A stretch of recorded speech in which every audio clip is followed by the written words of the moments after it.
And good morning, everybody. Welcome. Hot Takes, Goodman and Haertl. Bruce, did you watch anything good on television last night? There were some reruns of Alf Nice. that were on, and so I caught that a little bit. Mm-hmm. Congratulations. You are a national champion. Yeah. And for one night, and I think it'll probably be for maybe some more nights too, if Curt Cignetti stays there and continues to work on his fiefdom. The U was IU. Yes. So there you go. Yeah, it's funny as I was watching the game, and this is just going to sound crazy because I've been, watching Indiana football for a long time, but specifically this year when the score was 24-21, what crossed my mind, I don't think probably crossed anybody's mind who's an Indiana fan. I was getting tired of watching blowouts, and I'm like, wow, this is a great game. Yeah, it was a good game. It really was. Yeah. 5 or 6 of their games this year have just been absolute bludgeonings, starting with the win over Illinois, which is 62-10, which made people think, wow, this team is continuing with what they did last year. Obviously, as a fan, as an alum, you have all these Indiana fans not coming out of the woodwork, but it was great to see Jane Pauley, an Indiana grad, do something on television about Indiana. And honestly, one of the biggest reasons I went to Indiana is because there was a professor there named Yoakum, and he taught Jane Pauley and Dick Enberg. And I wanted to go to Indiana to take at least one class from this guy. Decades ago, I saw Dick Enberg in the airport, and I walked up to him to let him know, I went there because you took a class from Professor Yoakum. Wow. And so we had a nice conversation. Yeah. The interesting thing is that you can't take journalism classes at Indiana until you're a junior. And that was my major. I minored in history. And I found out at the beginning of my sophomore year that he was getting ready to retire. And I was devastated. And I walked into his office and I said, Professor Yoakum, I came here, A, because you taught Dick Enberg and Jane Pauley, and I know you're retiring. I said, is there any way I can get into one of your classes second semester sophomore year? And he said, Eric, I will find a way to make it happen. Wow, that's fantastic. Mm-hmm. That's really cool. Good story. And something else just about this whole story, and everybody knows the story of Mendoza, 2-star recruit, Indiana's history, yada, yada, yada. But I looked this up this morning, so I was just kind of curious. There are now only 11 schools, 11 universities that have won a championship in football and basketball. Only 11. Yeah. And now Indiana joins the list. Isn't that something? Probably as of recently as 2 years ago, one of the safest bets that would never happen. And now one of the greatest stories, if not the greatest story in college football history, has been written from a very unlikely source. And it was great. I thought it was great for college football. I was pulling for Indiana, not just because of my friendship with you and our kinship, but because I thought it was something that college football really, I don't want to say desperately, because college football is still fine. They got to get out of their own way and get some things figured out. And I think that they will, because it's just too good of a product. But I thought it was a great thing for college football to see Indiana beating a franchise. Well, I guess they are franchises now, like Miami, to win a national championship. It was feel good stuff all the way down the line. NIL is a real thing. Yeah. And I understand that, but for 2 magical seasons, okay, really 2 magical seasons, now the money is flowing into Indiana for NIL. But Curt Cignetti has proven you don't need to win, and you can win without NIL money. Last year's the best example. They were 11-2 with very little to no NIL money, a bunch of 3-star recruits. Mendoza's a 2-star recruit, bunch of transfers from James Madison. And last year, they lost 2 games, just 2. and they lost to the two teams that played for the national championship. Yeah. It was Ohio State and Notre Dame. Kurt Cignetti as a coach over the last 3 years, his record is 35-3. Yeah. I mean, just stunning. I mean, he has earned the cred to sit there in an introductory press conference and say, because I win, Google me. This guy has been so interesting to follow from day one. Yeah. And good for him and good for the University of Indiana, but I will say it again, and good for college football. It's a great story. And it got me I was a little nervous towards the end. Not nervous, but I just didn't want to see Carson Beck pull something out, pull a rabbit out of his hat. And I give Miami credit. They stayed the course in spite of themselves sometimes, and stayed after the game, got after it, and were competitive right to the very end. But I was really, really glad to see Indiana win. Now, the Broncos, moving to them, they will likely see Mendoza twice a year, because I have zero doubt. Do you have any doubt he's going to be drafted by the Raiders? No, I mean, it would be a Raiders-like thing to not do the most obviously right thing that they desperately need to do for their franchise moving forward. Right. So, considering who's making the pick, I might be a little concerned, but no, Mendoza is the obvious number one pick for a position that they obviously need. He is what Tom Brady was in college, meaning not highly thought of. Now, granted, Mendoza has a Heisman Trophy on his resume, right, and maybe he's not the greatest physical quarterback to come out in the draft, but boy, from the neck up, he is Tom Brady. And I think they would make a perfect marriage. With that, when I look at this Indiana team and you look at the guys who eventually are going to be going into the draft, and I know you hear all the time, don't draft a guy too high, don't reach. I'll tell you something about D'Angelo Pons, who is the cornerback who makes play after play after play, and he did it all season. I don't care if this guy is 5'8", draft him in the first round if you want him.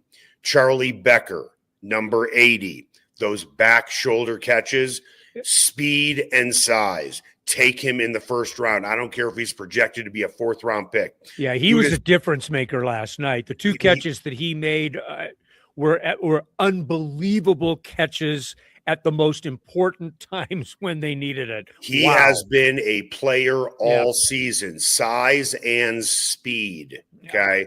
So you look at Pons, you look at Coogan. If I'm the Broncos and I'm looking to solidify my center position, I don't hesitate to take that guy, a winner and a leader and a guy who I would want on my team. You have these Indiana players who came from a team and learned how to win as a team. And those are the type of guys you want in your locker room. And I haven't even started with Surratt or anybody else. Yeah. Surratt to me is like Tim Patrick on steroids, dependable, big, sure hands. Well, that's the secret sauce that Sean Payton has, right? I mean, you just talked about it, the right kind of guys in the locker room. The right kind of guys in the locker room isn't just about chemistry and fitting together and good citizenry. It's also about being a good football player, right? Yeah. And those guys are all great football players. Yeah, I love the nod to draft and develop, and that's a pro term, but I think that we can use that now kind of more in the college ranks. Yeah. And you don't draft, you acquire that talent, but you've still got to develop it. And this is what Curt Cignetti has done. And as disciples of Bill Snyder, and for many, many, many years, watching the way that Coach Snyder worked to put teams together, the importance of elements of talent, chemistry, and all of it working together. Cignetti has done it on the absolute highest level that one can do it in college football. and that's refreshing to me. You don't just go out and buy a championship. You go out and you develop a team. You put a team together that the pieces fit. It makes sense. You've got guys pulling for one another. It's important. It's not just mercenaries coming in for a paycheck. And I can't believe we're talking about college football this way, but times change. And so, yeah, it was just a absolutely refreshing, not moment. It's been a refreshing 2 years. Indiana's been the best story in college football for 2 years, and now it's the best story perhaps in the history of college football. What I'm about to say is going to sound like a knock, and it's not. And everyone wants the next Cignetti, and I understand that. And why wouldn't you? I really hope that Deion Sanders takes a deep dive into how Cignetti operates, because Cignetti is all steak and no sizzle. Yeah. And for the most part, Deion Sanders as a head coach is 90% sizzle and no steak, 10% steak. Culture doesn't matter. Yeah, culture helps when you're winning, and I certainly understand that. But I hope that Deion Sanders is humble enough to say, what did this guy do to build culture? And both programs have brought in plenty of transfer guys.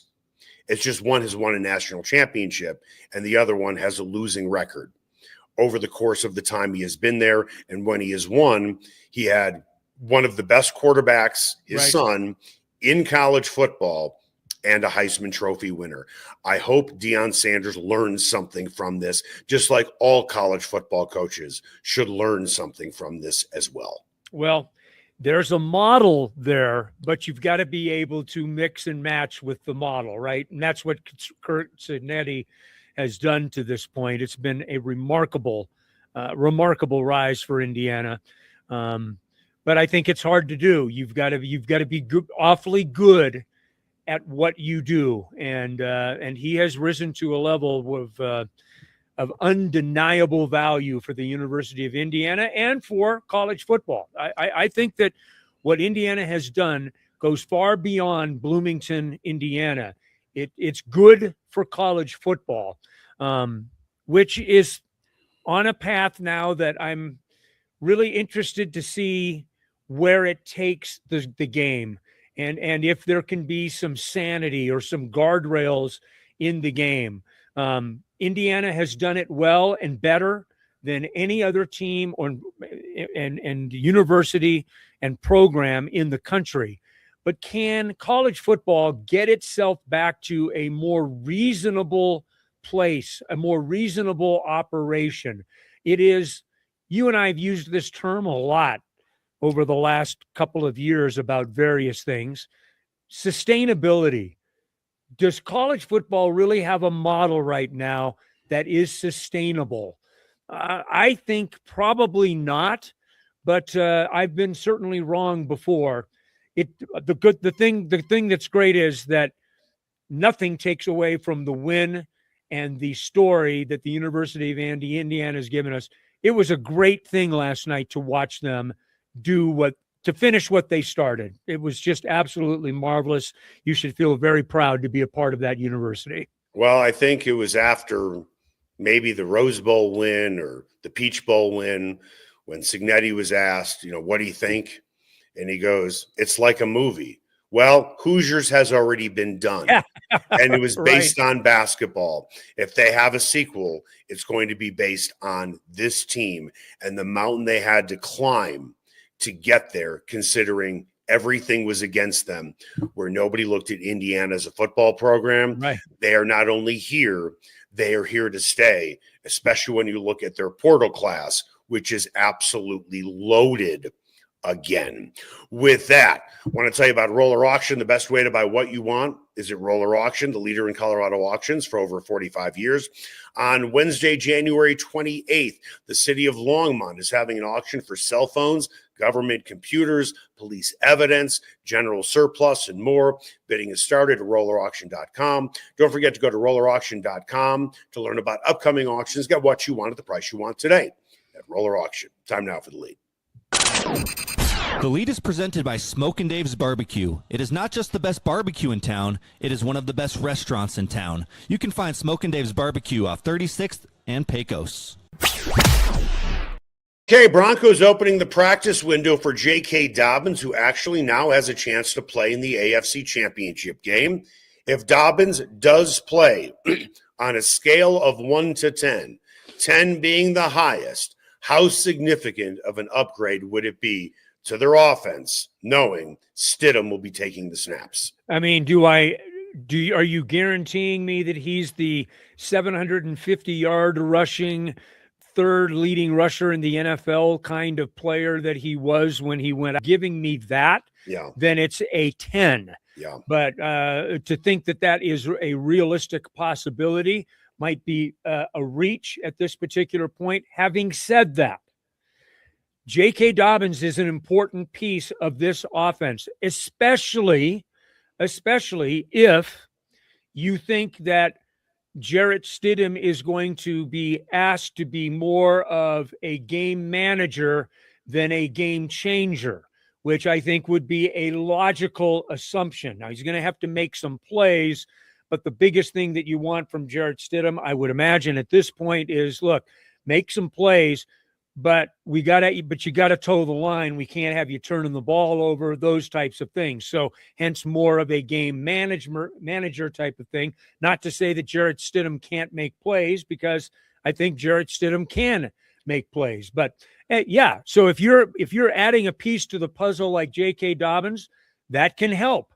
No question about it, especially in an area that the Broncos have really had some challenges gaining some traction in. R.J. Harvey, for as terrific of a season he has had in his rookie year, specifically scoring touchdowns, he's been, catch it or run it. He's averaged 3.3 yards per carry since becoming the starter. Yeah. Khalil McLaughlin has been better yards per carry. Tyler Bidet, you can make the case, has been impactful running the ball, although certainly not as much. With that, we don't know if Dobbins is going to play or not, but let's just make the assumption he doesn't. What is a realistic number to you, with Stidham being the quarterback, that they can score against the Patriots defense? What's a realistic number? 17. Yeah, that's exactly where I was going to go as well. Something, right in that realm. Yeah. I mean, look, when you start digging into this matchup and you start trying to parse out the strengths versus weaknesses versus strengths, there is one really strong path that the Broncos have in this game, and it's a nice one. It's a nice one to have. The Broncos pressure quarterback, and they get to the quarterback. Drake Maye gets sacked. Drake Maye gets hit a ton. Yep. Drake Maye is not coming off of two fantastic MVP type of games. Now, well, hold on a second. You're right. He had an MVP type season in which he averaged, his completion percentage was 72%. Absolutely. Now, in the playoffs, you're going to face tougher competition. Mm-hmm. You can certainly make a strong case that the Chargers and the Texans have top 5 defenses in the league. No question. And it certainly showed. With that, you have May, who is in the MVP conversation. Mm-hmm. However, in the playoffs, he is in the MVP conversation as well with his playoff performance, the most vexing player. You're like, what happened to this guy? Yeah. How is now you certainly give a lot of credit to the Texans and the Chargers defensively. So what has Drake Maye done against those two defenses? 72% completion percentage in the regular season, 2 playoff games, 59%, 4 touchdowns, 2 interceptions. He's been sacked 10 times. So as great as Maye's numbers suggest he is during the regular season, is it then fair to say maybe he's not what we thought he was just yet because of what we've seen in the playoffs? Yeah. Well, I mean, you're playing not good defenses. You're playing great defenses. Now, let's be fair. I think the Patriots won both of those games, right? They did. Pretty sure they beat the Chargers, and they won last week against the Texans. Well, think about. I don't mean to cut you off, but what a ride they've been on. Yes. If you think about this, they faced a Chargers team that was missing, for the most part, its starting running back in Hampton. I think he maybe played a series or had a carry or two. Right. And they are both missing, and the Chargers are missing their 2 tackles. Yeah. Right. Right. When you look at the Texans, they were missing Nico Collins. Yeah. Now they're going to be playing the Broncos without Bo Nix. There's a lot that's been said about the Patriots and how they could potentially win a Super Bowl. And a lot of people are trying to make the case, and you can make the argument. Look at who they played in the regular season. You cannot fault them for who was on their schedule. No, you can't. You can't. But who did they beat that was really good on their schedule? Right. And the answer, I think they were like Bills. 1 and 2. Yeah, Okay? they beat the Bills. Yeah, They beat the Bills and then collapsed against the Bills as well. And now it seems like a yellow brick road has been paved for them to get to the Super Bowl. All I'm looking for is an avenue for the Broncos, and this is the best one that I can find. If you're looking for one thing where they have a really strong, undeniable advantage going into this game, based on what they and who they've been all season long, this is where it is. Their ability to pressure the quarterback, sack the quarterback, hurry the quarterback, all of those things, and New England's inability to protect. 10 sacks in 2 games, that's real. Yep. I mean, he's getting jostled back there. And in a game where as we talked about yesterday, you have got to be able to count on areas that maybe you don't always have to want to depend on, but you're going to have a really high, consistent level of play from your defense. You're going to have special teams play. You can't turn the ball over. There's a lot of checklists that you're going to have to go down that the Broncos are probably going to have to handle to be in this football game. Having said that, the Patriots have not been overwhelming. They're really damned good. I'm not denying that. This is this is a really well-balanced football team, but they're not impossible. They kind of remind me, and I've been high on the Patriots all year. Right. But they kind of remind me of the Broncos from last year, meaning they feasted, specifically Knicks, they feasted statistically on bad teams. And then when they got to the playoffs against Buffalo, they got run over.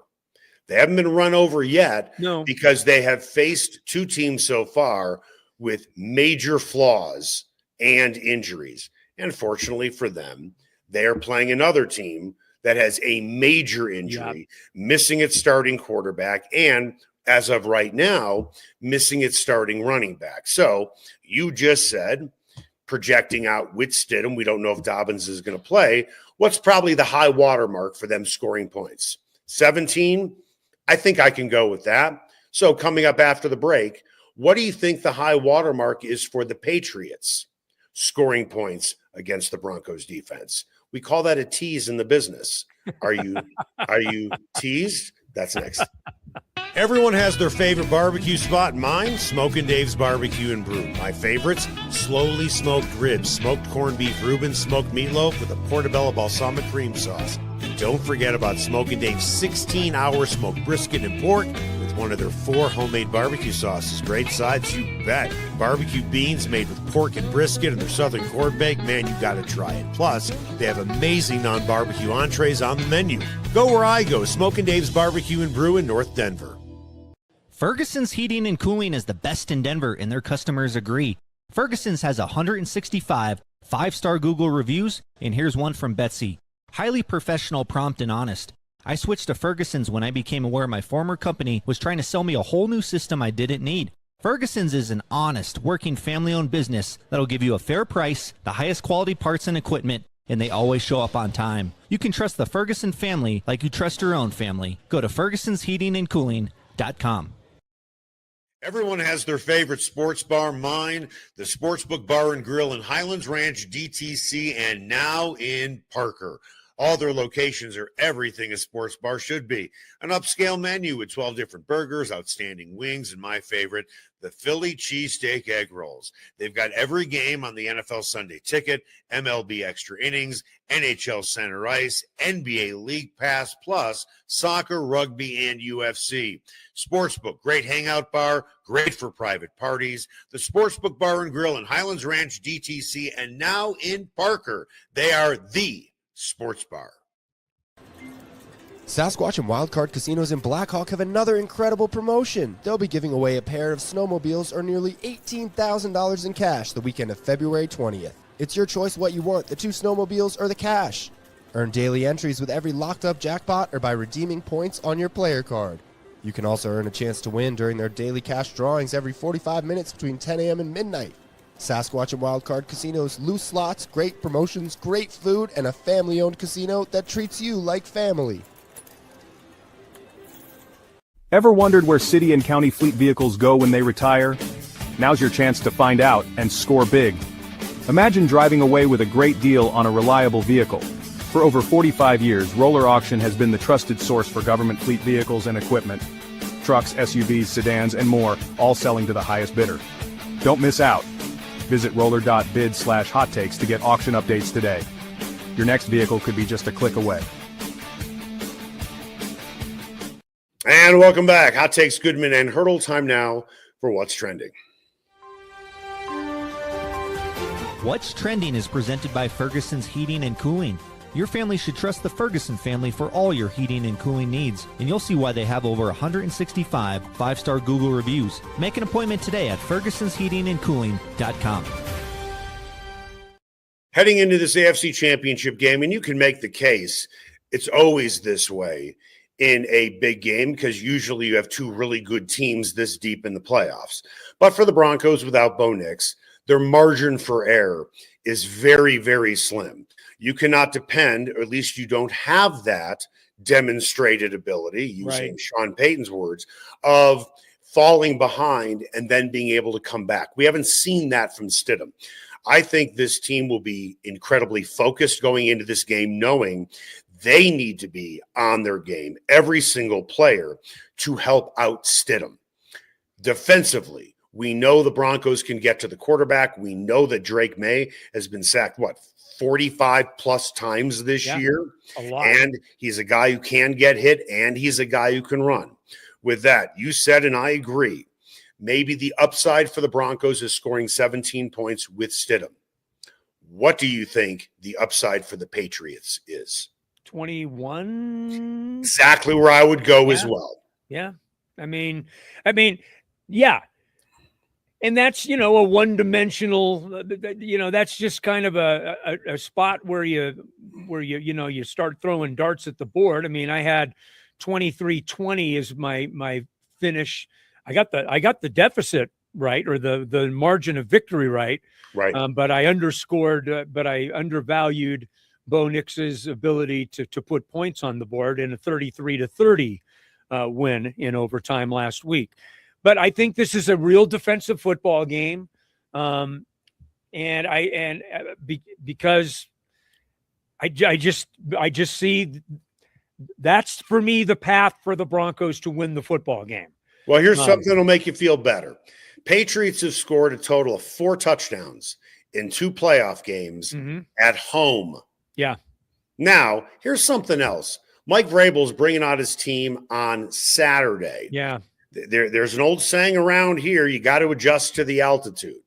And he said the reason why he's not bringing him out earlier, although he would like to, it's because it's a short week for him, in theory, in order to adjust the altitude. Do you think he potentially could be making a mistake bringing out his team on Saturday?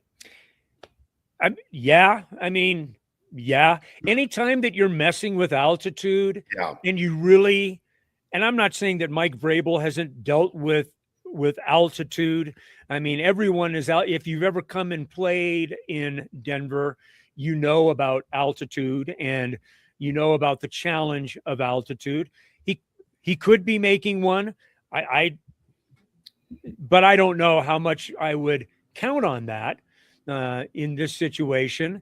But the general rule is you try to get in early and get established, or you get in right as late as you possibly can and take your chances. But we'll see how it all plays out. It'd be nice to think that the Broncos would have a built-in advantage with the altitude. How much it helped in the game against Buffalo, it would have been good to talk to some of those guys about that. But but it's a real thing. I do believe it's a real thing. Broncos fans are going to say, Eric, are you out of your tree? You're nuts. This should happen. I don't even know why you're bringing this up. And this is what I'm referring to. Ticketmaster is not allowing Patriots fans outside of the Rocky Mountain region to buy tickets to the AFC title game.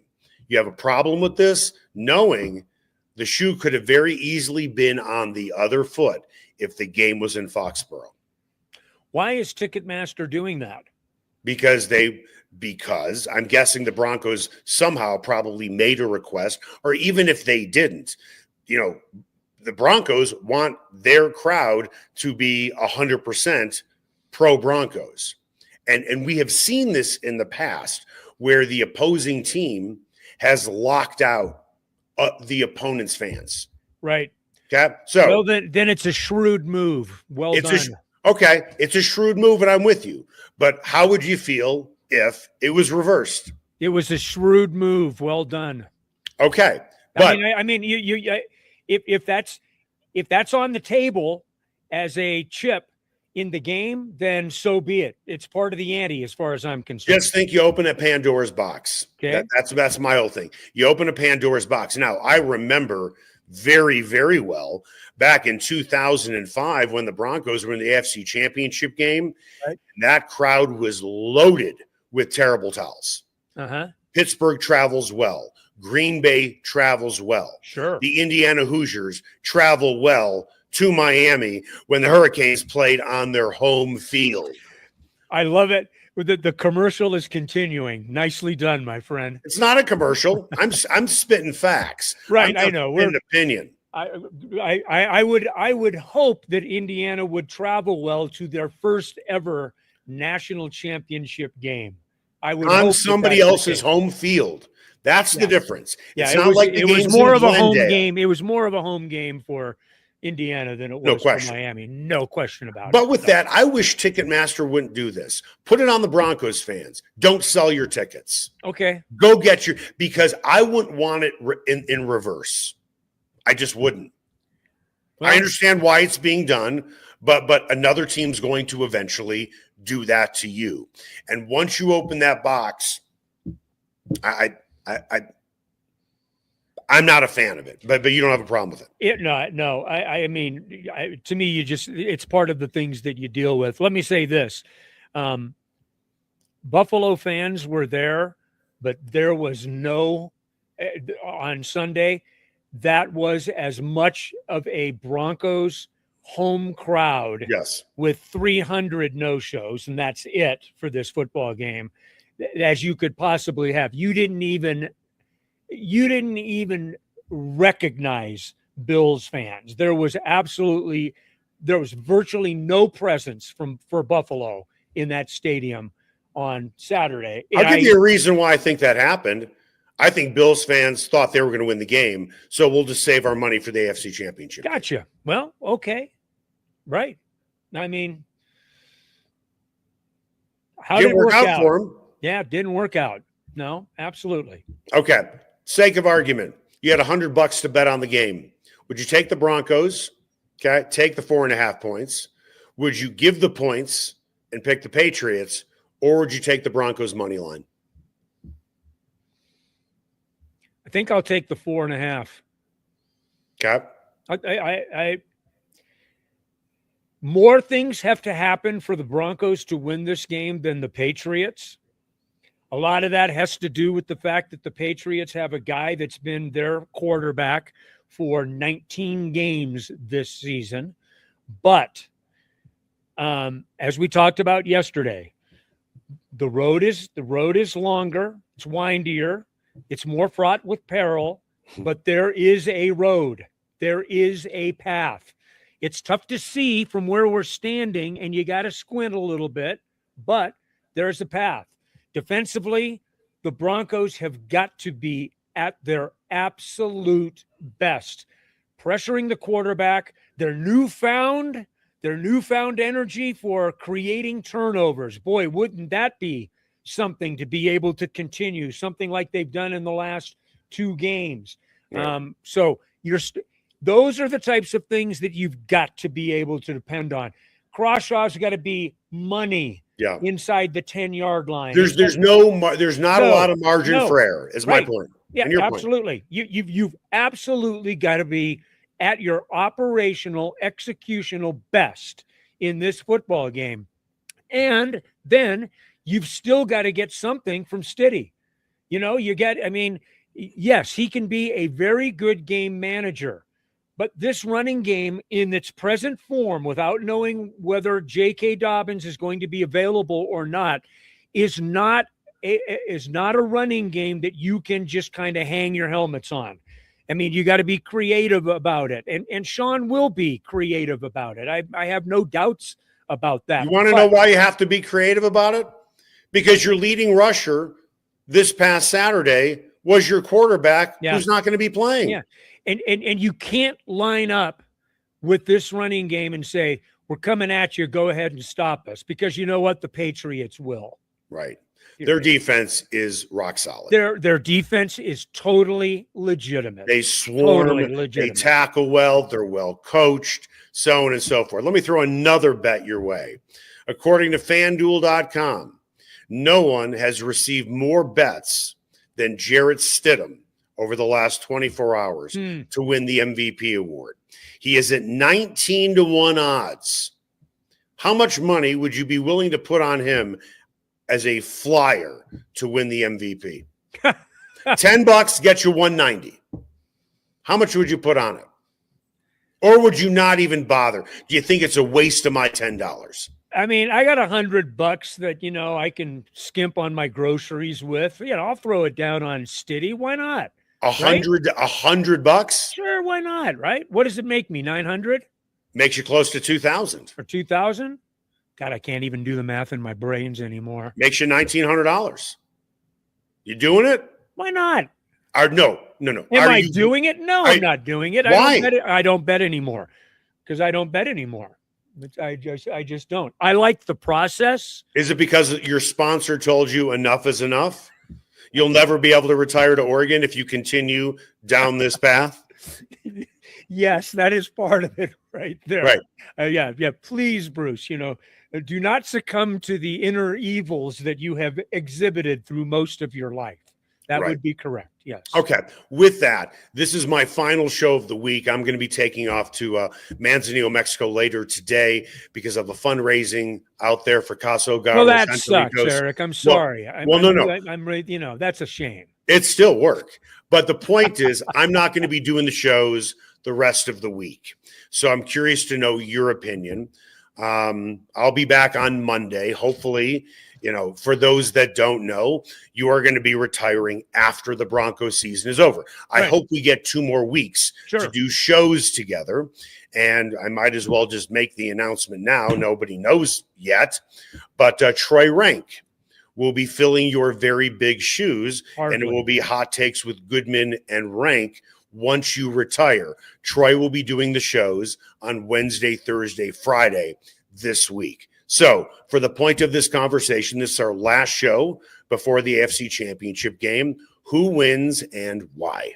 Well, I just said that I'd take the 4.5 for the Broncos, so I think it's going to be a close game. It's in the world of what we're talking about, it's a money line question, not a point spread. Okay, I think as I sit here today on Tuesday, without any eyes on practice, without any eyes on who's available and who's not available, all of those things, I would say right now I would be in the 24-17, 23-17 realm for the Patriots at this particular point. And I will be on straight money line picks this year. I've missed 2 for the Broncos. I missed them at Indianapolis, and I missed the Jacksonville game. Other than that, I've been on the right side of the money line pick every single time for the Broncos. But I just think that there's a lot to overcome. This has nothing to do with my faith in the Broncos. I think that they will be competitive in this football game. I can't sit here and say that they're going to be in a position to win it with 2 minutes left. I was pretty sure against the Bills they were going to be in a position to win the game in the last few minutes. They were in a position to win that game in the last few minutes, and they won it. So I reserve the right to alter my opinion based on what we're hearing out of New England and what I'm seeing with my own eyes here in Denver. But as I sit here today, I would have to pick the Patriots in this. If the Broncos win this game, I understand what the narrative is going to be out of the Broncos locker room. Nobody believed in us, with all due respect. I understand your motivation going into the game if you're Broncos players, that no one believes in you, but you're with your backup quarterback who hasn't taken a meaningful snap since 2023. Right. Ask any former Broncos player, and they would probably say, I'm going to have a tough time picking the Broncos. I think everybody would say that. It's not a knock. No knock at all. It's understandable, but I'm sure, like spitting into a fan, it's going to get blown right back into your face if the Broncos win. Absolutely, and happily so. Happily so. I'm just trying to be as pragmatic as I can possibly be with the facts that, as I view them, flawed or not, with my vision and my view of them, make the best possible guess as to what could be happening, albeit 4 or 5 days away. So a lot can happen in that time. I will say this. I think Jarrett Stidham is going to be better than people think. I really do. I think Jarrett Stidham has the capacity to be pretty functional in this football game. But hey, they're playing a damn good football team that might not be playing at the highest level that they played during the season, but are still winning. And by the way, are beating good teams doing it. The Chargers, it would have been nice to have seen Justin Herbert playing at a higher level, but you know what? The Patriots had something to do with that. And last week, they made C.J. Stroud look like a JV quarterback getting his ass kicked by the varsity in a preseason scrimmage. So, that's a real thing for me. The Patriots deserve the respect that they've earned coming into this. But you know what? So do the Denver Broncos. They're 2 very similar teams in that regard. 2 teams that have had to fight and claw and scratch for their respect. And it's almost, to me, it's like good. It's great that they ended up facing each other. So let's go. That's going to do it for us. Hot Takes, Goodman and Haertl. Make it the best possible day you can.